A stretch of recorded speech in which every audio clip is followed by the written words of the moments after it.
ভোরের সময়ের সঙ্গে আছি আমি তোহা খান তামিম। অমিক্রণ নিয়ে এবার আশ্বাসের কথা শোনালেন স্বাস্থ্যমন্ত্রী জাহিদ মালিক। গতকাল দুপুরে সাভারে এক অনুষ্ঠানে মন্ত্রী বলেন, সীমান্ত বন্ধ বা লকডাউন দেওয়ার মতো পরিস্থিতি এখনও তৈরি হয়নি। এদিকে স্বাস্থ্য অধিদপ্তরের নিয়মিত বুলেটিনে জানানো হয়, অমিক্রণের সামাজিক সংক্রমণ দেখা দিলে আফ্রিকার 7 দেশ ছাড়া অন্য দেশ থেকে আসা যাত্রীদের জন্য প্রাতিষ্ঠানিক কোয়ারেন্টিনের নিয়ম করা হবে। কোভিডের আগমনী কালের মতো অমিক্রণের বেলায়ও আশ্বাস শোনাচ্ছেন স্বাস্থ্যমন্ত্রী। করোনার নতুন এই ভ্যারিয়েন্ট প্রতিবেশী ভারত সহ এশিয়ার বেশ কয়েকটি দেশে ছড়িয়ে পড়লেও এখনও দেশে শনাক্তের তথ্য মেলেনি। এমন অবস্থায় রোববার দুপুরে সাভারে এক অনুষ্ঠানে স্বাস্থ্যমন্ত্রী জানান, সীমান্ত বন্ধ কিংবা দেশে লকডাউনের মতো পরিস্থিতি এখনও তৈরি হয়নি। তবে দেশে দেশে অমিক্রণ বিস্তারের এই সময় প্রবাসীদের দেশে ফেরার ব্যাপারে নিরুৎসাহিত করেন মন্ত্রী। আমাদের এই মুহূর্তে বর্ডার বন্ধ করার কোনো পরিকল্পনা নাই। বর্ডারে আমরা পরীক্ষার ব্যবস্থা, আমাদের স্ক্রিনিংয়ের ব্যবস্থা, টেস্টের ব্যবস্থা, কোয়ারেন্টাইনের ব্যবস্থা আমরা জোরদার করেছি। যারা বিদেশ থেকে আসবেন তাদেরও দায়িত্ব রয়েছে, তারা জানি সংক্রমিত হয়ে দেশে না আসেন। এদিকে 40টির মতো দেশে অমিক্রণ ছড়ালেও প্রাতিষ্ঠানিক কোয়ারেন্টাইনে পাঠানো হচ্ছে কেবল দক্ষিণ আফ্রিকার 7 দেশ থেকে আসা যাত্রীদের। স্বাস্থ্য অধিদপ্তরের নিয়মিত বুলেটিনে বিষয়টি নিয়ে প্রশ্ন করা হলে অধিদপ্তরের মুখপাত্র বলেন, অমিক্রণের সামাজিক সংক্রমণ হলে অন্য দেশ থেকে আসা যাত্রীদের বেলায়ও প্রাতিষ্ঠানিক কোয়ারেন্টাইনের বিধান করা হবে। কমিউনিটি ট্রান্সমিশন আর ইম্পোর্টেড কেস কিন্তু এক নয়। ইউরোপে যেটি হয়েছে ইম্পোর্টেড কেস, ইউরোপের পরিস্থিতির দিকে আমরা গভীর মনোযোগ রেখেছি।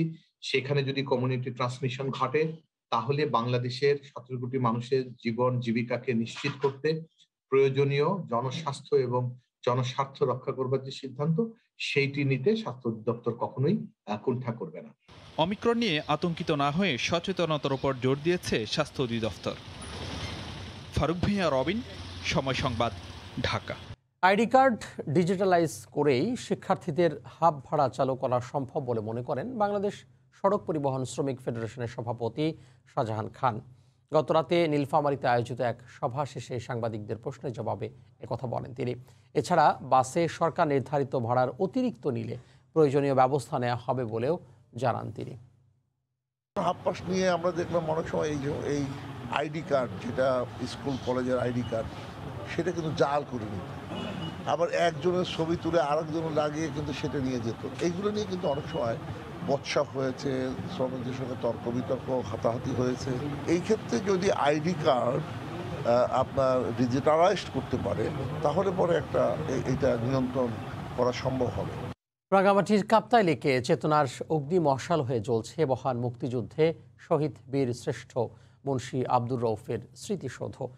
দেশের 7 বীর শ্রেষ্ঠের একজন তিনি। শহীদ হওয়ার পাশাপাশি সমাধিসৌধ যে একই স্থানে তা ছিল অনেকের অজানা। তবে সাম্প্রতিক সময়ে সমাধিসৌধটি সংরক্ষণের ব্যবস্থা নেয় সাধারণ মানুষ সেখানে শ্রদ্ধা জানানোর সুযোগ পাচ্ছেন। আর দুর্গম এলাকা হওয়ায় দর্শনার্থীদের নিরাপত্তায় কাজ করছে সেনাবাহিনী। শাখাউচ্চপুর ক্যামেরা, বিস্তারিত কমলদের রিপোর্টে। রাঙ্গামাটি সদর থেকে নৌপথে দুর্গম নানিয়াচর যাওয়ার সময় চোখে পড়বে কাপ্তাই লেকের ঠিক মাঝে ছোট্ট একটি টিলা, যেটি স্থানীয়ভাবে রৌফ টিলা নামেই পরিচিত। বাংলাদেশের মুক্তিযুদ্ধের ইতিহাসে এই টিলার নাম লেখা রয়েছে সোনার হরফে। কাছে যেতে দেখা গেল বীরশ্রেষ্ঠ ল্যান্সনায়ক মুন্সী আব্দুর রউফের সমাধিসৌধ। মাথার ঠিক পাশেই উল্টো করে রাখা একটি প্রতীকী SMG। নানা কাজে কাপ্তাই লেকে আসা দর্শনার্থীরা সম্মান জানান এই স্মৃতিসৌধে। যে কোনো ক্ষেত্রে যখন আমি ন্যাশনাল অ্যাওয়ার্ড পাই বা অন্য জায়গায় আমি যাই, এদের অবদান তো উনাদের, কিন্তু এখন আমরা কতখানি মূল্যায়ন করছি। 1971 সালের 20 এপ্রিল শক্তি সঞ্চার করে বিশাল দলবল নিয়ে পাক বাহিনী হামলা চালায় মুক্তিবাহিনীর উপর। মুক্তিযোদ্ধারা সমানতালেই লড়ছিল। শেষ পর্যন্ত রণকৌশলগত কারণে মুক্তিবাহিনীর পিছিয়ে যাওয়া দলকে অক্ষত রাখতে একটি মেশিনগান নিয়ে একাই লড়ে যান মুন্সী আব্দুর রউফ। তবে দূর থেকে ছোড়া পাকবাহিনীর মোটর শেলের আঘাতে শহীদ হন বীর সেনানী মুন্সী আব্দুর রউফ। বীরশ্রেষ্ঠ 7 জনের মধ্যে একজনের সমাধি এখানেই আছে। আমরা সেটার জন্য গর্ববোধ করি। আমরা সকলেই মিলে বিভিন্ন অনুষ্ঠানে আমরা শ্রদ্ধা জানাই। আজকে তারা যদি আমাদের জীবন যদি উৎসর্গ করে না দিতেন তাহলে আমি আমার জায়গা থেকে থাকতে পারতাম না। আজকে আমাদের দেশ স্বাধীন সার্বভৌমত্ব থাকতো না। এখন জাতীয় দিবসগুলোতে শ্রদ্ধা জানাতে সরকারি কর্মকর্তারা ছুটে যান বীরশ্রেষ্ঠ মুন্সি আব্দুর রউফের স্মৃতিসৌধে। আমরা এটাকে আরও বেশি বেশি করে প্রচার করতে চাই এবং আমাদের এই বীরশ্রেষ্ঠর যে সমাধি সেটা আপনার জনগণ যেন আরও বেশি বেশি করে আসে এবং এই বীর সম্পর্কে জানবে, আমরা সেটাই চাই। তার নিজের জীবনকে যেভাবে তার সহকর্মীদেরকে বাঁচানোর জন্য দান করেছেন, দেশের জন্য দান করেছেন, তা জাতি কখনোই ভুলবে না। পর্যটন নগরী হিসেবে এই রাঙ্গামাটিতে পর্যটকদের বছর জুড়ে ভিড় লেগে থাকে। সবাই দেখতে চলে যায় ঝুলন্ত ব্রিজ কিংবা কাপ্তাই লেক, কিন্তু এর মাঝে মহান মুক্তিযুদ্ধের একটি স্মৃতি রয়ে গেছে, তা অনেকেরই অজানা। বিশেষ করে এই বীরশ্রেষ্ঠ মুন্সি আব্দুর রউফের স্মৃতিসৌধ দেখার জন্য এখন লোকজন আসছে দেশের দূর দূরান্ত থেকে। রাঙ্গামাটি থেকে কমল দে, সময় সংবাদ। গেল বছরে অনেকটা বদলে গেছে সেবা ফাউন্ডেশনে আশ্রিত প্রাণীকুল পরিবারের জীবনধারা। বন্যপ্রাণী কেন্দ্রিক এই সংগঠনটি ব্যক্তি উদ্যোগে গড়ে উঠেছে মৌলভীবাজারে। সেখানে রয়েছে অর্ধশতাধিক বিভিন্ন প্রজাতির প্রাণী। শাহ ওলিদুর রহমানের পাঠানো তথ্য ও মোহাম্মদ ইয়ারুপ আহমেদের ছবি নিয়ে রিপোর্ট। শান্ত নির্মল পরিবেশে খুনসুটিতে ব্যস্ত মেঝবাগ। শুধু তাই নয়, মায়া হরিণ, চিত্রল হরিণ সহ নানা প্রজাতির এসব বন্যপ্রাণী নিজেদের মতো করে খেলায় মত্ত। দেখে মনে হতে পারে এটি কোনো বাণিজ্যিক চিড়িয়াখানা। মৌলভীবাজারের শ্রীমঙ্গলে পশুপ্রেমিক শীষ চন্দ্রদেব 1965 সালে নিজ উদ্যোগে নোয়াগাঁওয়ে গড়ে তোলেন এই মিনি চিড়িয়াখানা।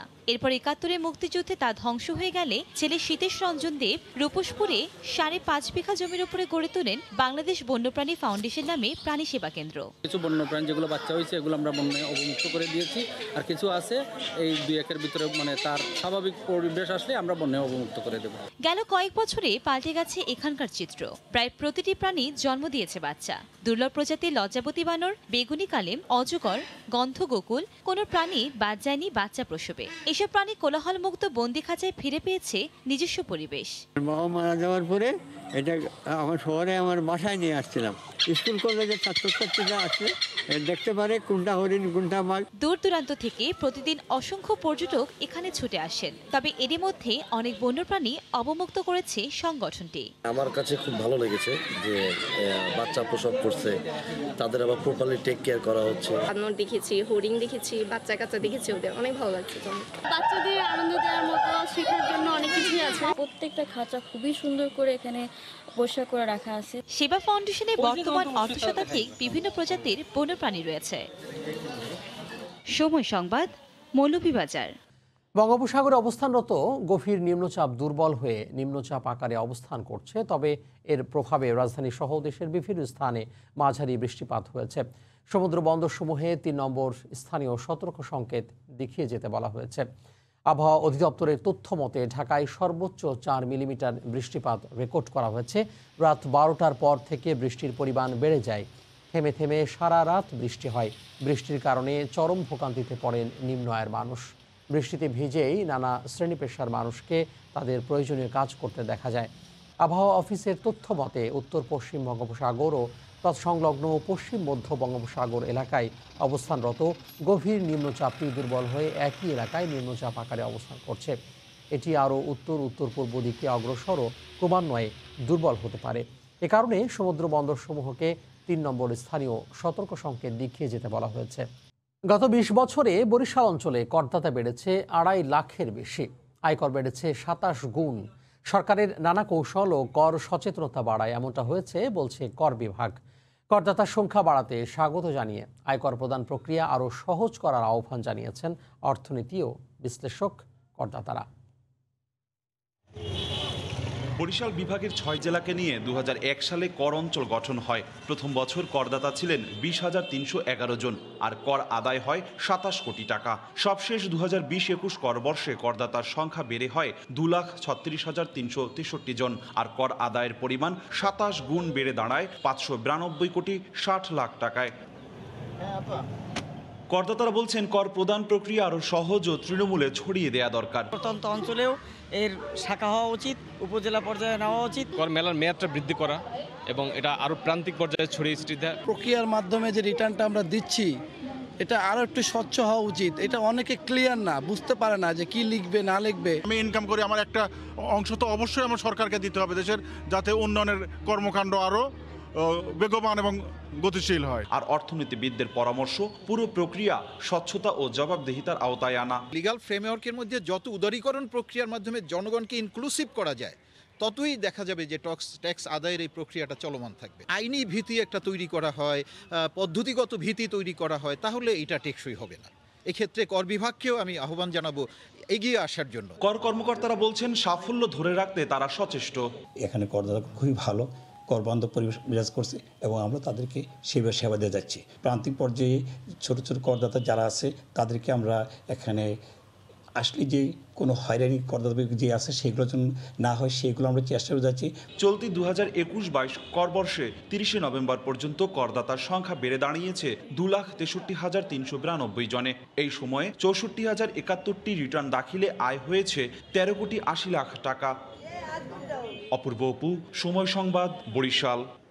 ঘূর্ণিঝড় জাওয়াদের প্রভাবে বাগেরহাটের উপকূল জুড়ে বৃষ্টি অব্যাহত রয়েছে। আতঙ্ক বিরাজ করছে এসব এলাকায় মানুষের মাঝে। ইতিমধ্যে জরুরি সভা করে উপজেলা নির্বাহী কর্মকর্তাদের ঘূর্ণিঝড় জাওয়াদ সম্পর্কে সতর্ক থাকার নির্দেশ দিয়েছেন জেলা প্রশাসক। বিস্তারিত জানাতে বাগেরহাট শহর থেকে সরাসরি যুক্ত হচ্ছেন সহকর্মী আলী আকবর টুটুল। তামিম, আপনাকে ধন্যবাদ জানাচ্ছি। আমি বাগেরহাটে আছি, যেখানে আসলে ঘূর্ণিঝড় জাওয়াদের প্রভাবে কিন্তু বাগেরহাটের উপকূল জুড়ে কিন্তু বৃষ্টি মুষলধারে বৃষ্টি, কখনো থেমে থেমে বৃষ্টি কিন্তু গত রাত থেকে কিন্তু মুষলধারে বৃষ্টি হচ্ছে। আপনি জানেন যে আসলে দুর্যোগপূর্ণ এলাকা বাগেরহাটের উপকূল জুড়ে, যেহেতু বাগেরহাটের দক্ষিণ অঞ্চলের মধ্যে এবং একটা দুর্যোগপূর্ণ এলাকা, এই এলাকায় আসলে আতঙ্কের মধ্যেই থাকে। সিডর বিধ্বস্ত এলাকার মানুষ আসলে দীর্ঘদিন ধরে কিন্তু এই এলাকার মানুষ মেঘ হলেই কিন্তু বৃষ্টি হয়, তার মধ্যে কিন্তু এই যে জাওয়াদ ঘূর্ণিঝড় যে আসছে, ধেয়ে আসছে এবং এই প্রভাবে যে মানুষের যে একটা ভীতি, সেই ভীতি কিন্তু কাজ করছে এই অঞ্চলে মানুষের মধ্যে।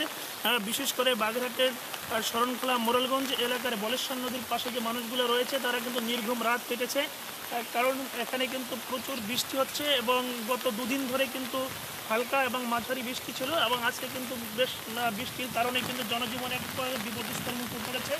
আমি আপনাকে জানিয়ে রাখি যে আসলে সিডরের পরে কিন্তু এই অঞ্চলের মানুষের মধ্যে যে একটা আতঙ্ক, সে আতঙ্ক মাথায় নিয়ে কিন্তু দীর্ঘদিন তারা কিন্তু এখানে কাটছে এবং এই অঞ্চলে মানুষের মধ্যে দীর্ঘদিনের যে এক ধরনের যে আতঙ্ক ঝড়ের, সেই ঝড় বারবার ঝড় আসে এবং ঝড়ের আতঙ্ক তাদের মধ্যেই কিন্তু বিরাজ করছে এবং এই ঘূর্ণিঝড় জাওয়াদের কারণে কিন্তু প্রভাবের কারণে কিন্তু আসলে বৃষ্টির যে মুষলধারে বৃষ্টি হচ্ছে। এখন এই মুহূর্তে আমরা আছি দশানী এলাকায়, যে এলাকায় দেখছেন যে জনশূন্য রয়েছে এবং এখানে কিন্তু রাতভর বৃষ্টির কারণে কিন্তু অনেক ঘেটের বিভিন্ন এলাকায় পানিতে উঠে যাচ্ছে। তবে আমরা জেলা প্রশাসনের সাথে কথা বলেছি। বাগেরহাটের জেলা প্রশাসক মোহাম্মদ আজিজুর রহমান যেমনটা জানিয়েছেন, তিনি জরুরি সভা করেছেন এবং এই উপকূলীয় এলাকার সকল উপজেলা নির্বাহী কর্মকর্তা এবং জনপ্রতিনিধির সাথে এবং তাদের সাথে কথা বলেছেন, যাতে কোনো প্রকার যাতে কোনো মানুষ জলাবদ্ধতা বা পানি উচ্চতা বেড়ে যাওয়ার কারণে যদি ক্ষয়ক্ষতি হয় সেগুলো নিরূপণ করার জন্য এবং তাৎক্ষণিকভাবে ব্যবস্থা নেওয়ার জন্য তারা ইতিমধ্যে নির্দেশনা দিয়েছেন। এবং ঘের রয়েছে চিংড়িঘের এলাকার এই অঞ্চলে মানুষের একটাই বড় ধরনের চিংড়ি চাষ করে থাকেন, তারা কিন্তু সেখানে সতর্ক থাকার জন্য সকল ডিপার্টমেন্টে কিন্তু নির্দেশনা দিয়েছেন। আমরা পানি উন্নয়ন বোর্ডের সাথে কথা বলছিলাম, তারা বললো সামান্য কিছু পানি বেড়েছে। আমি বন বিভাগ এবং কোস্টগার্ডের সাথে কথা বলেছিলাম, যেমন সুন্দরবনের দুবলাচর এলাকায় সুটকি পল্লী এলাকায় কিন্তু একটা বড় ধরনের ক্ষয়ক্ষতির আশঙ্কা তারা করছেন। বৃষ্টির কারণে কিন্তু সুটকি মৌসুমের কারণে কিন্তু তাদের মধ্যে এক ধরনের আতঙ্ক বিরাজ করছে। গত রাত্রে কিন্তু তারা ওখানে দেখেছেন যে 3 থেকে 4 ফুট পানির উচ্চতা বেড়েছে দুবলাচর এলাকায়। তবে এখনো পর্যন্ত আসলে বড় ধরনের ক্ষয়ক্ষতি আসলে জানা যায়নি, তবে বৃষ্টির কারণে কিন্তু ক্ষয়ক্ষতি হওয়ার আশঙ্কা তারা করছেন এবং যে কোনো মুহূর্তে হয়তোবা যদি এরকম অব্যাহত বৃষ্টি থাকে তাহলে কিন্তু এই সুটকির ব্যাপক ক্ষয়ক্ষতি হতে পারে, এমনটাই কিন্তু জানিয়েছেন বন বিভাগ এবং কোস্টগার্ড যেখানে অনেক কর্মরত রয়েছেন। এছাড়া কিন্তু উপকূল এলাকার মানুষের যে খেটে খাওয়া মানুষ, নিম্ন আয়ের মানুষ কিন্তু আসলে তারা কিন্তু চরম দুর্ভোগে পড়েছে, কারণ এই হঠাৎ করে বৃষ্টি আর একদিকে শীত, এই শীত এবং বৃষ্টি দুটোই কিন্তু এখন মানুষের নতুন করে ভোগান্তির সৃষ্টি করেছে। সেই ভোগান্তি থেকে লাঘব করার জন্য সকলকে সতর্ক থাকার জন্য তারা কিন্তু নির্দেশনা দিয়েছেন জেলা প্রশাসন এবং উপজেলা প্রশাসন এবং স্থানীয় জনপ্রতিনিধিরা, ভলান্টিয়ার যারা রয়েছেন, সব মিলেই কিন্তু সতর্ক অবস্থা থাকার জন্য কিন্তু দুর্যোগ ব্যবস্থাপনা কমিটির সবাই কিন্তু সিদ্ধান্ত নেওয়া হয়েছে। এছাড়া যে আপনাকে আরেকটু জানিয়ে রাখি যে ইয়াস এবং এই যে বুলবুল এর কারণে কিন্তু এই অঞ্চলের মানুষের ব্যাপক ক্ষয়ক্ষতি হয়েছিল। সেই ক্ষতির কিন্তু আসলে আশঙ্কার মধ্য দিয়ে কিন্তু এই জাওয়াদ ঘূর্ণিঝড়ের কারণে কিন্তু আসলে তাদের মধ্যে নূতনভাবে আতঙ্ক সৃষ্টি হয় এবং আতঙ্কের মধ্য দিয়ে তারা কিন্তু দিন যাপন করছে। তবে এবার কিন্তু আসলে ভিন্নতা রয়েছে যে তেমন কোনো ঝড় না হলেও কিন্তু আসলে বৃষ্টির কারণে কিন্তু সকলের মধ্যে কিন্তু একটা উদ্বেগ লক্ষ্য করা গেছে। যেমন এই মৌসুমে কিন্তু আসলে মাছ ধরার মৌসুম, যেমন বিশেষ করে চিংড়ি ঘের এবং মৎস্য ঘেরের মধ্যে যারা চাষ করেন তাদের মধ্যে কিন্তু এক ধরনের শঙ্কা প্রকাশ করছে যদি বৃষ্টি অব্যাহত থাকে তাহলে হয়তোবা তারা ক্ষতির সম্মুখীন হতে পারে। তাই আমি আরেকটু জানিয়ে রাখি যে আপনার শরণখোলা মোড়লগঞ্জ উপকূল এলাকা, যেখানে সুন্দরবন লাগোয়া এবং ধলেশ্বর নদীর পাশে কিছু মানুষ রয়েছেন, তারা কিন্তু অনেক কষ্টে জীবনযাপন করছেন এবং তারা তাদের মধ্যে যে সংখ্যা প্রকাশ করছেন, অনেকেই বলছেন যে আসলে নিম্ন আয়ের মানুষ, তাদের একটাই সংখ্যা থাকে, আসলে প্রতিদিন তারা আয় করে তাদের জীবিকা নির্বাহ করে, কিন্তু সে মানুষগুলো বিপদস্ত পড়েছে। আপনি দেখতে পাচ্ছেন যে রাস্তাঘাটগুলো সব ফাঁকা রয়েছে। এখানে কিন্তু আসলে মানুষগুলো কিন্তু ভোর থেকে এখানে তারা বিভিন্ন কর্মস্থলে ছুটে যান, কিন্তু আজকে কিন্তু আমরা সেই ভোগান্তির মধ্যে পড়েছি বৃষ্টির কারণে। আমার কাছে ছিল জাওয়াদের সর্বশেষ খবর। তামিম। ঘূর্ণিঝড় জাওয়াদের প্রভাবে বাগেরহাটের উপকূল জুড়ে বৃষ্টি অব্যাহত রয়েছে, আর সেই খবর জানাতে সেখান থেকে যুক্ত হয়েছিলেন সহকর্মী আলী আকবর টুটুল। মাগুরায় অনুষ্ঠিত হয়েছে স্থানীয়ভাবে উদ্ভাবিত প্রযুক্তি পণ্যের প্রদর্শনী। গতকাল দুপুরে সদর উপজেলা প্রশাসনের সহযোগিতায় ও বাংলাদেশ বিজ্ঞান ও শিল্প গবেষণা পরিষদের উদ্যোগে কালেক্টরেট কলেজিয়েট স্কুল মাঠে মেলা হয়। এ মেলার উদ্বোধন করেন বিজ্ঞান ও প্রযুক্তি মন্ত্রণালয়ের উপসচিব ডক্টর মোহাম্মদ সেলিম রেজা। পরে আলোচনা সভার আয়োজন করা হয়। সময় বক্তারা স্থানীয়ভাবে উদ্ভাবিত প্রযুক্তিকে প্রত্যন্ত অঞ্চলে ছড়িয়ে দেওয়ার মাধ্যমে সাধারণ মানুষকে বিজ্ঞান মনস্ক করার কথা জানান। প্রদর্শনীতে 20টি স্টলে স্থানীয়ভাবে উদ্ভাবিত প্রযুক্তি পণ্য প্রদর্শন করা হয়।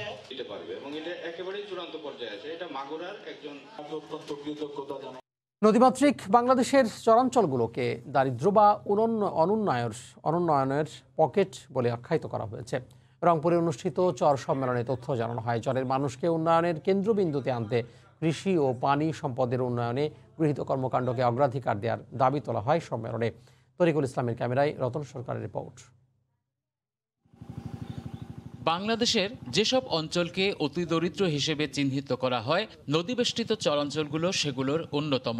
রংপুর, গাইবান্ধা, কুড়িগ্রাম, লালমনিরহাট, নীলফামারী, বগুড়া সহ দেশের উত্তর পশ্চিমাঞ্চলেই বেশি চরাঞ্চল, যেখানে প্রাকৃতিক দুর্যোগ সহ প্রতিদিনের মৌলিক চাহিদা মেটাতে সংগ্রাম মুখর জীবনযাপন করতে হয় মানুষদের। সেই সাথে সুপেয় পানি, স্বাস্থ্যসম্মত স্যানিটেশন ও বিদ্যুতের অভাব মানুষগুলোর প্রতিবন্ধকতাকে আরও ত্বরান্বিত করে। এমন অবস্থা এখন হয়ে গেছে, পানি নাই। পানি বগর আমরা যে একটু খেত আবাদ করব, সেও পানি আমরা পাচ্ছি না। বালতি দিয়ে পানি তুলি আবাদ করি, ভারে ভারে পানি আনি ওই আবাদ করা আসল। বালু চরে পাইপ বোর্ডিং করে নাই বা মেশিন বসান নাই, অতক্ষণ পর্যন্ত আবাদ হবে না। আর পানি ভারে নিয়ে কতক্ষণ নিয়ে এসে আবাদ করবেন? আবাদ না হলে মানুষ বাঁচবে কিভাবে? রোববার রংপুরের আরটিআরএস মিলনায়তনে দিনব্যাপী অনুষ্ঠিত হয় চর সম্মেলন। এ সময় অর্থনীতিবিদ ও বাংলাদেশ ব্যাংকের সাবেক গভর্নর ডক্টর আতিউর রহমান দেশের সার্বিক উন্নয়নে চরাঞ্চলগুলোতে বিশেষ নজর দিতে আহ্বান জানান। উন্নত জীবনমানের জন্য বিভিন্ন প্রকল্প নেওয়া হয়েছে বলে জানান পানি সম্পদ প্রতিমন্ত্রী। জলবায়ু পরিবর্তনের প্রেক্ষাপটে আমাদের এখন থেকে সকল পরিকল্পনা নিতে হবে। চরের বাজেটটাকে মূল বাজেটের অংশ করতে হবে, যেটা মাননীয় প্রধানমন্ত্রী 17 সালে 7ই জুন একটি বক্তৃতায় বলেছেন যে আমরা চরের জন্য আলাদা তহবিল তৈরি করব, চরের জন্য আমরা কৃষির উন্নয়নে জোর দেব এবং একটা সংগঠন বা সাংগঠনিক কাঠামো তৈরি করতে হবে। তিস্তাকে ঘিরে প্রায় 8,800 কোটি টাকার আমাদের একটা মহাপরিকল্পনা রয়েছে এবং ওখানে নীলফামারীতে আমি আরেকটা 1500 কোটি টাকার প্রকল্প উদ্বোধন করেছি। পরিসংখ্যান মতে 32টি জেলার 100টি উপজেলায় অবস্থিত চরগুলোতে 6 মিলিয়নের বেশি মানুষ বসবাস করে। রতন সরকার, সময় সংবাদ, রংপুর। রাজশাহীতে কমেছে প্রায় সব ধরনের শীতকালীন শাকসবজির দাম। সরবরাহ বাড়ায় বাজারে সবজির দাম কম বলছেন ব্যবসায়ীরা। আব্দুল সালামের তোলা ছবিতে বিস্তারিত সাইফুর রহমান রকির রিপোর্ট। ভোরের আলো ফোটার পর থেকে ক্রেতা বিক্রেতার সমাগমে মুখর রাজশাহীর খড়খড়ি পাইকারি বাজার। ভরা মৌসুমে হরেক রকম শীতকালীন শাকসবজিতে ভরপুর বাজার। তাই শিম, আলু, বেগুন, করলা, ফুলকপি, বাঁধাকপি সহ প্রায় সব ধরনের সবজি বিক্রি হচ্ছে তুলনামূলক কম দামে। ব্যবসায়ীরা বলেন, সরবরাহ বাড়ায় বাজারে কমেছে পেঁয়াজ ও মরিচের দামও। যথেষ্ট আমদানি, এখন সব মালের দাম কমে গেছে। সিম ছিল আপনার 35-40 টাকা, এখন 26 টাকা কেজি। বাঁধাকপি 13, 14, 16 বা 18 ঊর্ধ্বে। সবজির পাশাপাশি স্বস্তি ফিরেছে লাল পালং সহ শাকের বাজারেও। আমদানি প্রচুর, এখন পালং শাক বিক্রি করছি 15 টাকা কেজি, আর লাল শাক বেচছি 12 টাকা কেজি, 10 টাকা কেজি। সবুজ শাক বিক্রি হয়েছে 8 টাকা 10 টাকা কেজি। পুঁই শাক বেশি আগে আপনার 80-90 টাকা পাল্লা, এখন হয়েছে আপনার খালি মাত্র 40-50 এরকম পাল্লা। সরবরাহ ও দামে সন্তুষ্ট ক্রেতারা। স্বস্তি হয়েছে, যেরকম পটল, বেগুন, আপনার শাক সবজি এভরিথিং আপনার কমেছে, সব কিছু কমেছে। আগের তুলনায় একটু কম, একটু কেনাকাটাতে একটু ভালোই হচ্ছে গ্রাহকদের। সবজির দাম তো এখন হাফ, মানে 20 টাকা, যে 40 টাকা ছিল সেটা এখন 20 টাকা। বেগুন 40 টাকা কিনতাম, এখন 20 টাকা কিনছি। এ অঞ্চলে উৎপাদিত সবজি ট্রাক যোগে চলে যায় দেশের বিভিন্ন প্রান্তে। প্রতিদিন এই বাজারে গড়ে 35 লাখ টাকার শাকসবজি বেচা কেনা হয়। সাইফুর রহমান রকি, সময় সংবাদ, রাজশাহী। সিরাজগঞ্জের হাট বাজারে বেড়েছে শীতকালীন সবজির সরবরাহ, ফলে দামও কমতির দিকে। সবজি বাজারের খবর জানাতে এই মুহূর্তে পৌর পাইকারি সবজির বাজারে আছেন রিপোর্টার রিঙ্কু কুন্ডু। আমরা সরাসরি যুক্ত হব তার সঙ্গে। রিঙ্কু।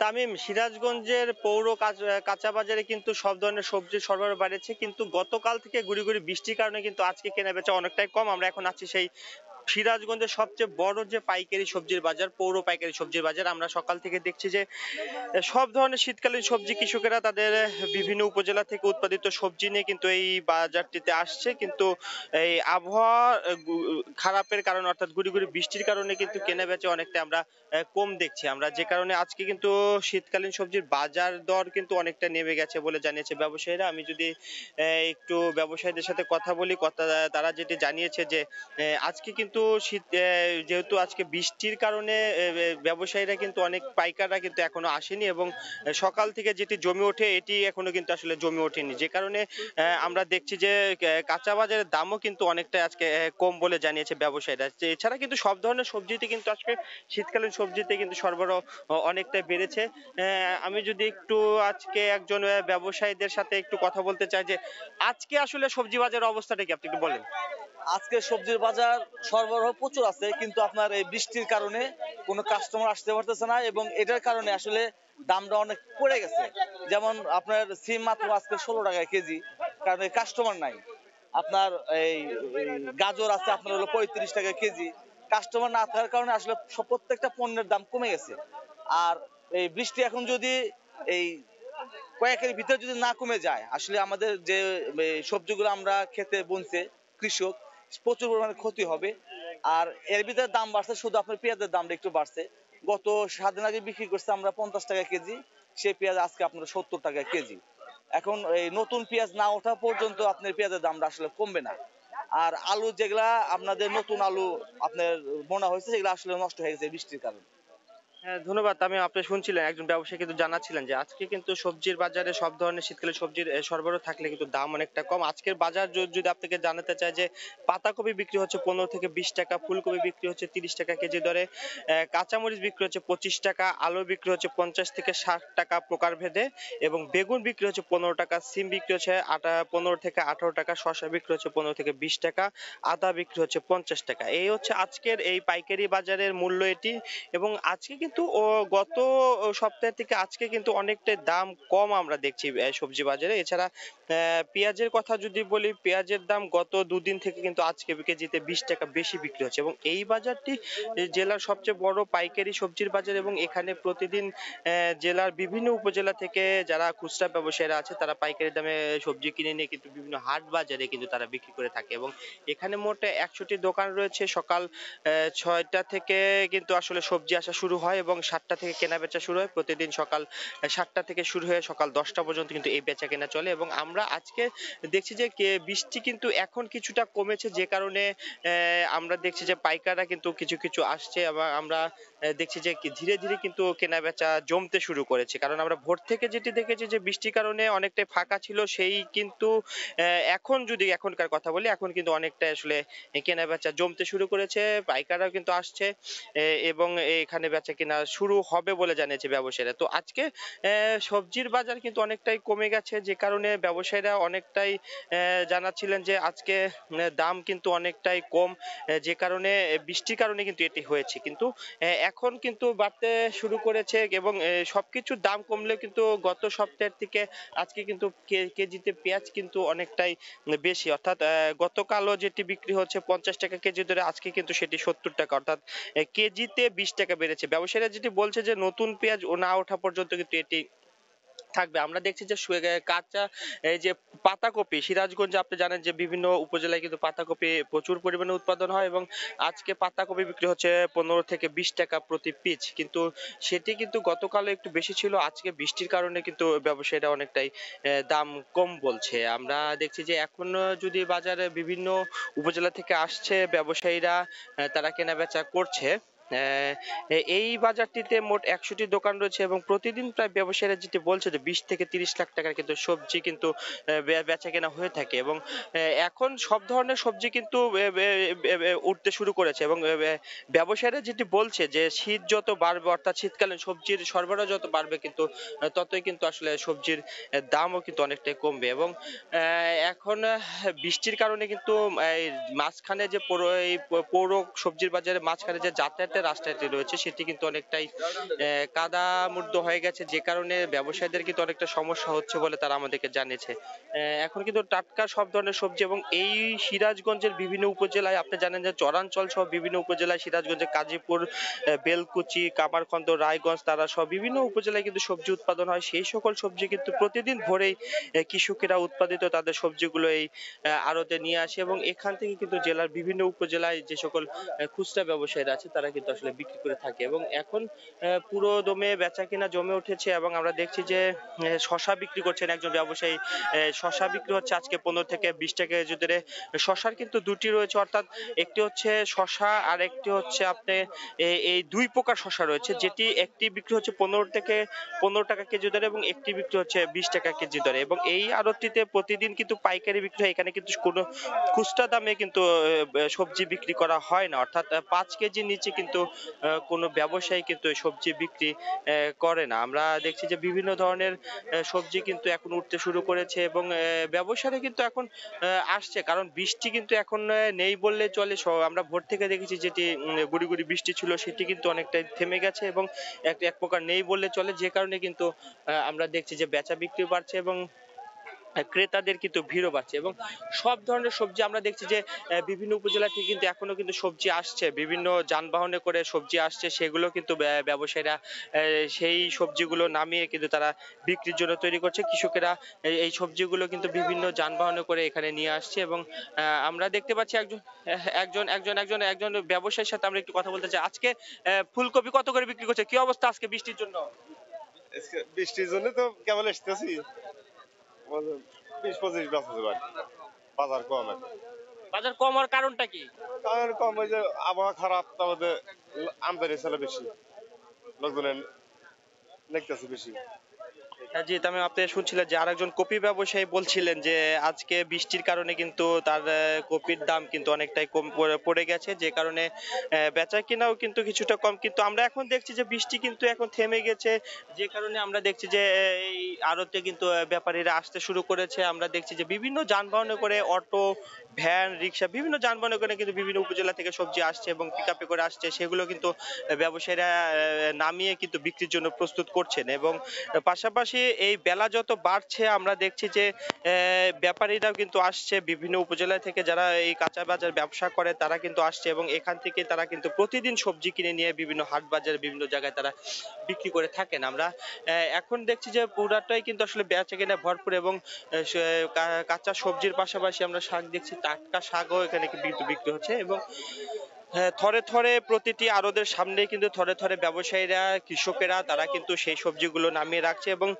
এখানে কিন্তু কৃষকেরা তাদের সরাসরি তাদের ক্ষেতে উৎপাদিত সবজি নিয়ে কিন্তু এই আড়তটিতে আসে প্রতিদিন ভোরে এবং সেই সবজিগুলো টাটকা এবং প্রতিদিনের সবজি কিন্তু প্রতিদিন এখানে বিক্রি হয় এবং এখানে মোট 100টি দোকানে কিন্তু ব্যবসায়ীরা যেটি বলছে যে প্রতিদিন 20 থেকে 30 লাখ টাকার সবজি কিন্তু কেনা বেচা হয় এবং আজকে বেচা কেনা কিন্তু এখনো ওইভাবে না বাড়লে কিন্তু আমরা দেখছি যে ব্যবসায়ীরা কিন্তু আসছে এবং ধীরে ধীরে কিন্তু আসলে বেচা কিনা জমে উঠছে। তো এক কথায় বলা যায় যে বৃষ্টির কারণে ভোর থেকে একটু বেচা কিনা কম থাকলে কিন্তু এখন বেচা কিনা পুরো দমে জমে উঠেছে এবং সবজির দাম আবহাওয়া খারাপের কারণে একটু কমে গেছে। তো এই ছিল সিরাজগঞ্জের সবজি বাজার থেকে আমার কাছে সর্বশেষ খবর। তামিম। সিরাজগঞ্জের সবজি বাজারের খবর জানাচ্ছিলেন সহকর্মী রিঙ্কু কুণ্ডু। ঘূর্ণিঝড় জাওয়াদের প্রভাবে মুন্সিগঞ্জে জমিতে সদ্য রোপণ করা আলু নিয়ে দুশ্চিন্তায় কৃষক। জেলার 17,000-এর বেশি জমিতে এবার আলুর আবাদ হয়েছে। বিস্তারিত জানাতে মহাখালী এলাকা থেকে সরাসরি যুক্ত হচ্ছেন সহকর্মী নাসিরউদ্দিন উজ্জ্বল। তামিম, আপনি যেমনটি বলছিলেন, এই যে বৃষ্টি ঝরছে গেল কাল থেকে কিন্তু এই বৃষ্টির কারণে আলুর জমিতে পানি জমে গিয়েছে এবং এখানে কিন্তু যে আলুর শীর্ষ জেলা হিসাবে যে পরিচিত সেই জেলাটিতে কিন্তু এ পর্যন্ত 17,000 হেক্টরেরও বেশি জমিতে আলু চাষ হয়ে গেছে এবং সেই আবাদি জমিতে আপনি দেখছেন যে কিভাবে পানি জমে আছে এবং এই পানি জমার কারণে কিন্তু সেখানে বীজ পচে যাওয়ার আশঙ্কা করছে কৃষি বিভাগ এবং এখানে যারা কৃষকরা আছেন তারা কিন্তু নানা রকম দুশ্চিন্তায় পড়েছেন যে তাদের সকল পুঁজি কিন্তু এই আলুর মধ্যে তারা ব্যয় করেছেন এবং সেখানে যে উন্নত মানের বীজ, সার এবং নানা রকম শ্রমিক খরচ করে কিন্তু তারা সকল পুঁজি এখানে ব্যয় করেছেন, কিন্তু এই বৃষ্টির কারণে যে আকস্মিক তাদের যে এই বৃষ্টি এসছে তারা কিন্তু এখন একটা চরম দুরবস্থায় পড়ে গেছেন। তারা বলছেন যে এই এখন আলুর বীজ যদি পচে যায় আবার নতুন করে চাষাবাদ করবার জন্য যেই পুঁজি দরকার বা যেই তাদের বীজ দরকার সেগুলো কিন্তু বাজারে নেই। সে কারণেই তাদের একটা দিশাহারা পরিস্থিতি এবং এখানকার যে এই কৃষক রয়েছেন এই আলুভিত্তিক অর্থনীতির উপরে কিন্তু এইখানকার কৃষকদের মূল ভিত এবং গেল বছর কিন্তু এখানে 13 লাখ মেট্রিক টনের প্রায় আলু উৎপাদন হয়েছে এবং সেই আলু ভিত্তিক অর্থনীতি চ্যালেঞ্জের মুখে পড়ে। এখানে যে ন্যায্য মূল্য না পাবার কারণে কিন্তু তারা কিন্তু ধার দেনা করে আবার নতুন করে এখানে যে চাষাবাদ শুরু করে সেটি কিন্তু এই বৃষ্টির কারণে ঝুঁকিতে পড়ে গেছে। কৃষি সম্প্রসারণ অধিদপ্তর বলছে যে তারা কিন্তু 37,900 হেক্টর জমিতে তারা লক্ষ্যমাত্রা নিয়ে এই বছর আলুর মৌসুম শুরু করেন এবং এই পর্যন্ত যে আলু আবাদ হয়েছে সেই যেগুলোর মধ্যে যেগুলো খুব তাড়াতাড়ি এই 2-4 দিনের মধ্যে যেগুলো রোপণ হয়েছে সেগুলি কিন্তু বেশি ঝুঁকির মধ্যে পড়ছে এবং যেগুলো ইতিমধ্যে গাছ উঠে গেছে সেগুলো কিন্তু ঝুঁকিতে পড়ছে না। তবে এই বেশিরভাগ জমিতেই কিন্তু এই 2-4 দিনের মধ্যে রোপণ করেছেন, কারণ এখন কিন্তু পুরো ভরা মৌসুম চলছে এবং এই ভরা মৌসুম মেয়ের যে তাদের কার্যক্রম আজও কিন্তু কয়েক হাজার হেক্টর জমিতে রোপণ করার টার্গেট ছিল তাদের এবং এই টার্গেট নিয়ে যে তারা কাজ করছিলেন সেই বিষয়গুলোর ব্যাপারে আমরা কিন্তু এখানকার একজন কৃষক আছেন, আমরা তার সঙ্গে যদি আমরা একটু কথা বলতে পারি যে এই কৃষক যে এখানে আলু আবাদ করেছেন সেই আবাদে এই বৃষ্টিতে আপনাদের কি চ্যালেঞ্জ তৈরি হয়েছে একটু যদি আমাদেরকে বলতেন। আমরা চ্যালেঞ্জ বলতে এইটি আমাদের আজকে 10 দিন আগে একখানি লাগানো হয়েছে, এরপরে বর্তমানে আমাদের এইখানে আমার আরও 440% লাগানো হয়েছে 4 দিনের মধ্যে। এখন এটি খুব আশঙ্কাজনক, এটি বাঁচার কোনো পথ নাই কৃষকের আমাদের। এখন যদি আপনার এই পানির কোনো সরানোর কোনো রাস্তাও নাই, তো এখন আর আমরা কী করবো, দিশাহারা, এখন আর পুঁজিও শেষ, বাকিটা আল্লাহ কী করে এটা আল্লাহর ইচ্ছা। ধন্যবাদ আপনাকে। তো এই কৃষক যেটি বলছিলেন আপনারা শুনলেন যে তারা কি অবস্থার মধ্যে রয়েছেন, যে এই বেশিরভাগ আলুই কিন্তু আবাদ হয়েছে এই 2-4 দিনের মধ্যে এবং তাদের সেই আলুগুলোকে রক্ষাই এখন চ্যালেঞ্জ হয়ে দাঁড়িয়েছে, কারণ প্রতিটি জমিতে কিন্তু এখন পানি জমে গেছে, কারণ গেলকাল বিকাল থেকে কিন্তু এরকম বৃষ্টি ঝরছে এবং মাঝে মাঝেই কিন্তু মুষলধারে বৃষ্টি হচ্ছে, আবার মাঝে মাঝে কমে যাচ্ছে।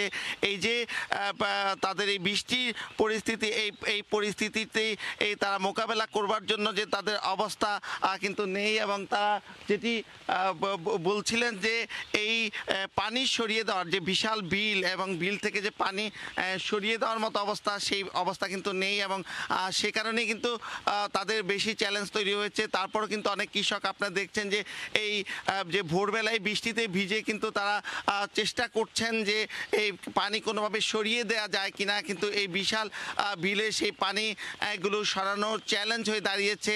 এবং এই পরিস্থিতি কিন্তু এই জেলার প্রায় সবখানেই, এবং এই আলু চাষিদের এই যে দুরবস্থা সেটিকে লাঘব করার জন্য তারা কিন্তু এখন নানাভাবে চেষ্টা চালাচ্ছে। তো এই ছিল মুন্সিগঞ্জের এই বৃষ্টির প্রভাবে যে আলুর জমি নানা রকম চ্যালেঞ্জে পড়েছে তার সবশেষ। তামিম। মুন্সিগঞ্জ থেকে যুক্ত হয়েছিলেন সহকর্মী নাসির উদ্দিন উজ্জ্বল। হবিগঞ্জের হাওর অঞ্চলে সবচেয়ে বড় পাইকারি মাছের আড়ত শায়েস্তানগর মাছের বাজার। জেলার বিভিন্ন নদী ও হাওর বিল থেকে মাছ শিকার করে ভোরে এ বাজারে নিয়ে আসেন জেলেরা। এখানে মিঠা পানির সব ধরনের মাছই পাওয়া যায়। ভোর থেকেই পাইকারি ও খুচরা ক্রেতারা ভিড় করেন এ বাজারে। তবে স্থান সংকুলনের কারণে বেচা কেনায় সমস্যা হয় বলে জানান বাজার কমিটির সদস্যরা। রাশেদ আহমদ খানের তথ্য ও একে আজাদের ছবি নিয়ে রিপোর্ট। দেশি মাছের বেচা কেনায় জমজমাট হবিগঞ্জের শায়েস্তানগর বাজারে। রুই, কাতল, শিং, মাগুর, মৃগেল ও বাইম সহ দেশীয় সকল প্রজাতির মাছ উঠে এ বাজারে। তবে অন্যান্য সময়ের তুলনায় বর্তমানে মাছের দাম কিছুটা বেশি। এখান থেকে মাছ কিনে ঢাকা, সিলেট সহ দেশের বিভিন্ন জেলায় নিয়ে মাছ বিক্রি করেন ব্যবসায়ীরা। 500-450 টাকা কেজি মোটামুটি চাষ বুঝিয়া, আর ছোট মাছ লিলামে বিক্রি হয়। কার্পু মাছ, বোয়াল মাছ, নইনা মাছ, গাগট মাছ, সব যাবতীয় সব মাছ মিলে। বিলের নদীর মাছ অনেক পাওয়া যায়। বাজারে মাছের রেটও অনেক বেশি। ভোর 5টা থেকে সকাল 10টা পর্যন্ত চলে বেচা কেনা। প্রতিদিন প্রায় 30 থেকে 35 লাখ টাকার মাছ বিক্রি হয় বলে জানান ব্যবসায়ীরা। তবে স্থান সংকুলানের অভাবে মাছ কেনা বেচা সমস্যা হয় বলে জানান আড়তদাররা। এই বাজারে পরিবেশ দেখিয়া মানুষ আসতেছে না। যদি এই বাজারটা সঠিকভাবে উন্নয়ন হয়, সরকারে আমাদের বাজারটা উন্নয়ন করে দেন, তাহলে বিভিন্নখান থেকে মানুষ আসবে। হবিগঞ্জ জেলায় ছোট বড় হাওর রয়েছে 156টি। এসব জলাশয় থেকে বছরে গড়ে উৎপাদন হয় 120 কোটি টাকার মাছ। সময় সংবাদ, হবিগঞ্জ। দেখছেন ভোরের সময়। কমফোর্টেবল না থাকলে বাচ্চা কাঁদবেই, তাই বাচ্চাকে পরান fresh happy nappy pant diaper. মুন্সিগঞ্জের আলদির মাঠা ঘিরে ভোর বেলায় উপচে পড়া ভিড়। খাঁটি এই মাঠার স্বাদ নিতে রাজধানী সহ নানা স্থান থেকে অসংখ্য মানুষ আসছেন। মাঠা বিক্রি করেই খ্যাতি পেয়েছেন কমল ঘোষ। আবু সাইদের ক্যামেরায় নাসির উদ্দিন উজ্জ্বলের রিপোর্ট। মুন্সিগঞ্জের ঢাকা দিঘিরপাড় সড়কের পাশে আলদি বাজার। রাস্তার ধারেই টং দোকান বসিয়ে 30 বছর ধরে বিক্রি করেন বিশেষভাবে তৈরি মাঠা, ছানা আর মাখন। প্রতিদিন সকালে চলে তার 2 থেকে 3 ঘন্টার জমজমাট ব্যবসা। মাঠার স্বাদ নিতে ভোরেই মানুষের আনাগোনা শুরু হয়। রাজধানী সহ দূর দূরান্তের মানুষ সপরিবারে বা বন্ধুদের নিয়ে দল বেঁধে ছুটে আসেন এখানে। শীতের সকালে নানা বয়সী নারী পুরুষের এমন কোলাহল ছুটির দিনে বেড়ে যায় আরও কয়েক গুণ। টঙ্গিবাড়ি উপজেলার আলদিতে আশপাশে এখন বেশ কয়েকজন মাঠার পসরা নিয়ে বসলেও ভিড় থাকে শুধু কমল ঘোষের টং ঘিরে। খাঁটি দুধে তৈরি এই মাঠায় রয়েছে বৈচিত্র্যতা। এ কারণে মাঠা পিয়াসুদের ভিড়। পরিবার সবাই নিয়ে আমরা মাঠা খেতে আসছি। ঢাকা কেন্দ্র থেকে আমরা মাঠা খেতে আসছি।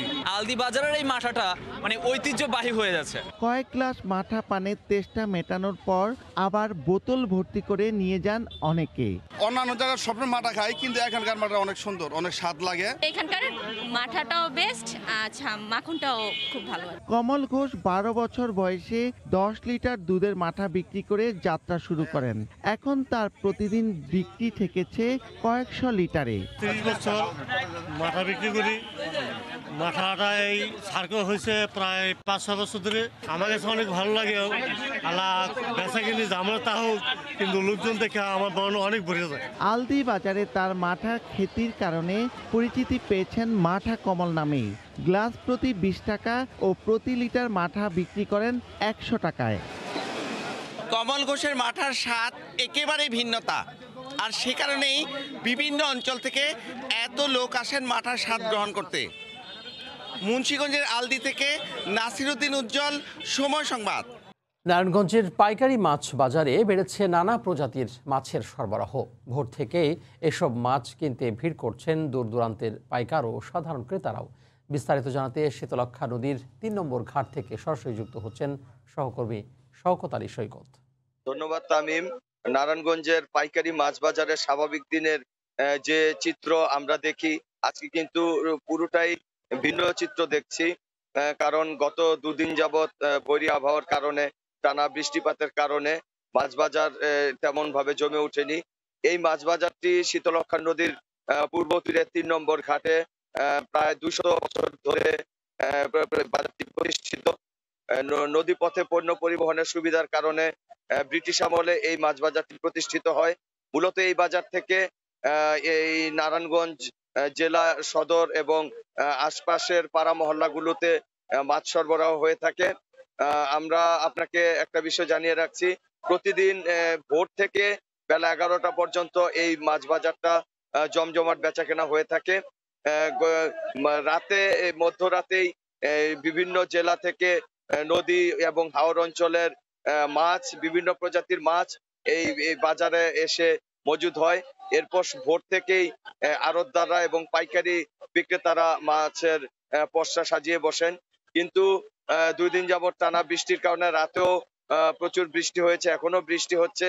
এই বৃষ্টির কারণে আড়তদাররা এবং পাইকারি বিক্রেতারা বসতে পারছে না, কারণ এই মাছ বাজারটি সম্পূর্ণ খোলা আকাশের নিচে উন্মুক্ত জায়গায় বসে, যে কারণে পাইকারি আড়তদার এবং বিক্রেতারা তারা প্রস্তুতি নিচ্ছেন যে বৃষ্টি কমলে তারা সেই বাজারে বেচাকেনা শুরু করবেন। এছাড়া এই সময় আমরা স্বাভাবিক নিয়মে অন্যান্য সময় যেটা দেখি যে শত শত হাজার হাজার ক্রেতা, বিভিন্ন শ্রেণী পেশার মানুষ মাছ কেনার জন্য এই বাজারে এসে ভিড় করতে থাকেন। কিন্তু এখন পর্যন্ত এই বাজারে সেরকম ক্রেতাদের কাউকেই দেখা যাচ্ছে না।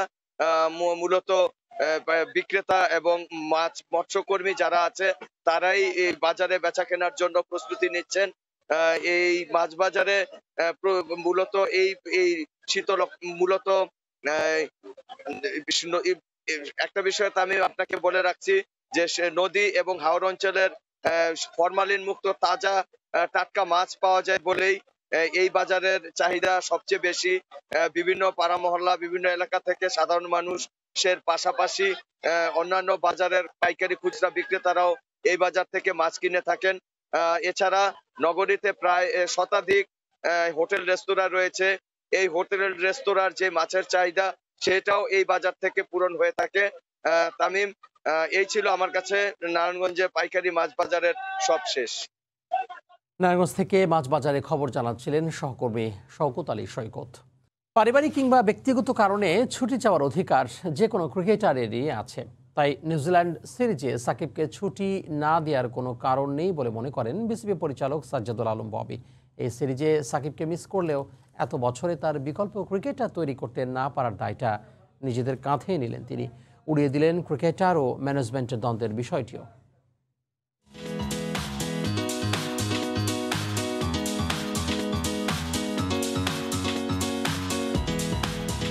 এটাই বোধ হয় ভালো থাকার সবচেয়ে বড় উপায়। মন যা চায় তাই করো হাই, যেন শৈশবে ফিরে গেলেন সাকিব আল হাসান। মিরপুরে বৃষ্টি স্নাত বিকেলে তাই দিল ভিন্ন রোমাঞ্চ। এনজয় করলো মাঠে, সেই যে স্পিড পিচ কাভারের উপরে সেই ড্রাইভটাই দিল বাচ্চাদের মতন। সেই পুরানো দিনে আমাদেরও কথা মনে পড়লো যে এরকম হয়তো আমরাও করতাম। যাই হোক, জিনিসটা হচ্ছে কি সবকিছু মিলেই কিন্তু একটা মানুষ। সাকিব বলেই হয়তো এত আলোচনা। বাংলার ক্রিকেটের সবচাইতে বড় চরিত্র তিনি, শুধু মাঠের পারফরমেন্সই নয়, মাঠের বাইরেও। নিউজিল্যান্ড সিরিজে থাকছেন না সাকিব, পারিবারিক কারণে চেয়েছেন ছুটি। টাইগারদের পাকিস্তান টেস্ট ছাপিয়ে এটাই এখন টক অব দ্য টাউন। অতি আবেগী কেউ আবার প্রশ্ন তুলেছেন তার পেশাদারিত্ব নিয়েও। কিন্তু বাস্তবতা কি বলে? এই ইস্যুতে আদৌ কি তর্কে যাওয়ার সুযোগ আছে? এটা খুবই স্বাভাবিক ব্যাপার। বেন স্টোকসের কথাই বলছিলাম, সেও তো বিভিন্ন সময়ে পারেনি থাকতে, এবং কোন সময় ইম্পর্টেন্ট সময়গুলি। ওর তো ইঞ্জুরিও আছে, একটা অনেক দিনের ইঞ্জুরি আছে। জিম্বাবুয়ে তো প্রায় হয়েছিল এই গ্রোইনে, তো এটা যদি তাকে রিকভার করার বা একটা সুযোগ না দেওয়া হয়, তার ক্যারিয়ার হয়তো শর্টেন হয়ে যাবে। তখন আমরা কি করব? আমার মনে হয় না যে এটা ইটস এ বিগ থিং যে ও যাওয়া উচিত ছিল, যেতেই হবে। You cannot force. আপনারাও সবাই আছেন, চাকরি করছেন, ইয়ে করছেন, ওরাও তো চাকরি করে।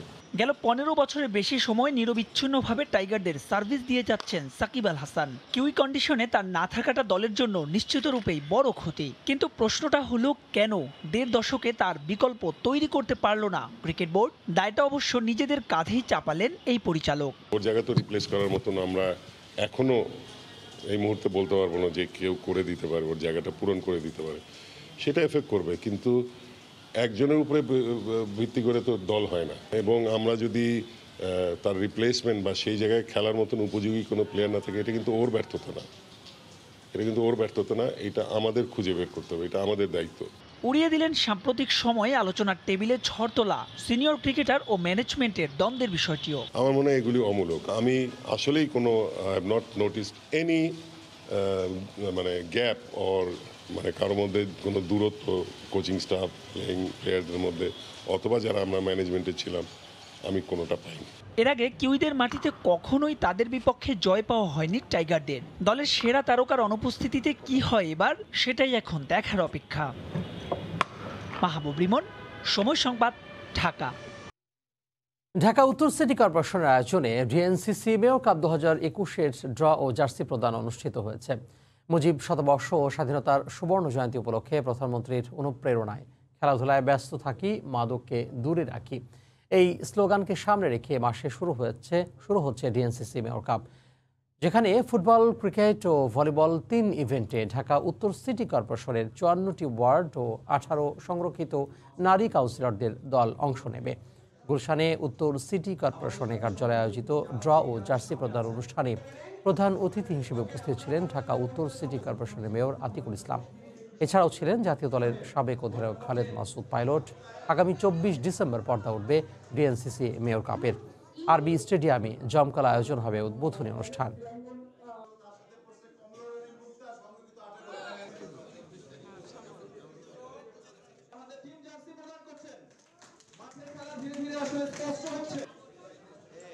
এই নগরটাকে মাদক মুক্ত করতে গেলে, সমাজকে মাদক মুক্ত করতে গেলে, আমাদের ভবিষ্যৎ প্রজন্মকে যদি আমরা মাঠে আনতে চাই, খেলাধুলার কোনো বিকল্প নাই, সংস্কৃতির কোনো বিকল্প নাই। আমরা বিভিন্ন পাড়ায় পাড়ায় অনুষ্ঠান করব এবং এখান থেকে কিন্তু ছেলে কিন্তু বেড়ে আসবে। আমরা সবসময় বলছি যে মাদক মুক্ত সমাজ, মাদক মুক্ত সমাজ। মাদক তো কখন মুক্ত হবে? যখন আপনি এইরকম কালচার থাকবে সুন্দর, যে আপনি সুন্দর এনভায়রনমেন্ট, সংস্কৃতি থাকবে, খেলাধুলা থাকবে, গান বাজনা থাকবে। বঙ্গবন্ধু আন্ত উপজেলা ফুটবল টুর্নামেন্টের ফাইনালে উঠেছে ভোলা প্রেস ক্লাব। সেমিফাইনালে দৌলত খান প্রেস ক্লাবকে হারিয়ে শিরোপা লড়াইয়ে উঠে তারা। ভোলার লালমোহন সজীব অজের জয় ডিজিটাল পার্ক মাঠে মুখোমুখি হয় দুদল। আক্রমণ পাল্টা আক্রমণে এগিয়ে যেতে থাকে খেলা। তীব্র প্রতিদ্বন্দ্বিতায় জমে ওঠে ম্যাচ, তবে নির্ধারিত সময়ে গোল করতে পারেনি কোনো পক্ষই। ফলে ম্যাচ করায় ট্রাইব্রেকারে। সেখানে দৌলত খান প্রেস ক্লাবকে 1-0 করে হারিয়ে ফাইনাল নিশ্চিত করে ভোলা প্রেস ক্লাব। শিরোপা লড়াইয়ে তাদের প্রতিপক্ষ তজুমুদ্দিন প্রেস ক্লাব।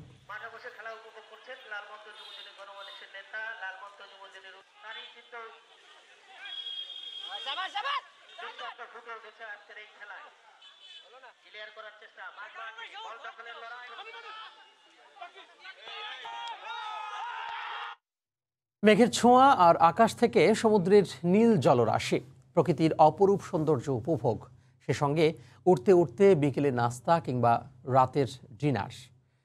সমুদ্র সৈকতে ভ্রমণে আসা পর্যটকরা ভূপৃষ্ঠের 160 ফুট ওপরে বসেই খাবার খেতে পারবেন। এমনই এক কল্পনার রাজ্যে ভ্রমণে উড়াল রেস্তোরাঁ বা ফ্লাই ডাইনিং চালু হলো কক্সবাজারে। দেশে প্রথমবারের মতো চালু হওয়া এই ফ্লাই ডাইনিং পর্যটন শিল্পে নতুন মাত্রা যোগ করবে বলে অভিমত সংশ্লিষ্টদের। বিস্তারিত সুজাউদ্দিন রুবেলের রিপোর্টে। নভোচারী বা বিমান যাত্রী নন, তারপরও আপনি আকাশেই উড়তে উড়তে খাবার খেতে পারবেন টেবিলে বসেই। সবকিছুকে ছাপিয়ে বাস্তবে রূপ নিল এমনই এক কল্পনা, গল্প আর স্বপ্ন। উড়াল রেস্তোরাঁ আকাশে বিচরণ করে সমুদ্রের নীল জলরাশির ঢেউ উপভোগ করতে করতে লাঞ্চ কিংবা ডিনার। অনেকটা চমকে যাওয়ার মতো ঘটনা হলেও এদেশে এখন সম্ভব। ফ্লাই ডাইনিংয়ে চড়ে খাবার গ্রহণের পাশাপাশি প্রকৃতির সৌন্দর্য উপভোগ করে দারুণ খুশি পর্যটকরা। 160 ফিট উপরে উঠে যেখানে কক্সবাজার শহরটা দেখা যাচ্ছে, পাহাড় দেখা যাচ্ছে। যখন উঠছিল তখন সামান্য একটু ভয় লেগেছে, বাট সেফটি যেহেতু 100% ছিল, সো তেমন একটা ভয় আসলে হয়নি। আমরা যে আগায় যাচ্ছি ফিউচারে, এটা অনেকটা মানে আগানোর পথে আরো নিয়ে যাবে। মাটি থেকে 160 ফুট উঁচুতে 20 জনের ধারণ ক্ষমতা সম্পূর্ণ রেস্টুরেন্টটি, এতে জনপ্রতি খরচ 6 থেকে 8,000। বিনিময়ে আকাশে দুলতে দুলতে 2 ঘন্টা পর্যন্ত উপভোগ করার সুযোগ পাবেন। অনলাইন বুকিং ছাড়াও আমরা কিছু মানে এইভাবেও কিছু লোক ডিরেক্ট আসতে পারবে, ডিরেক্ট এসেও হ্যান্ড ক্যাশের মাধ্যমেও আমাদের এখান থেকে টিকেটিংয়ের মাধ্যমে আমরা সার্ভিস দেব। দেশে প্রথমবারের মতো ফ্লাই ডাইনিং চালুর মধ্য দিয়ে পর্যটনের নতুন মাত্রা যোগ হলো, যা পর্যটন শিল্প বিকাশে গুরুত্বপূর্ণ ভূমিকা রাখবে, এমনটাই মনে করেন ট্যুরিস্ট পুলিশ।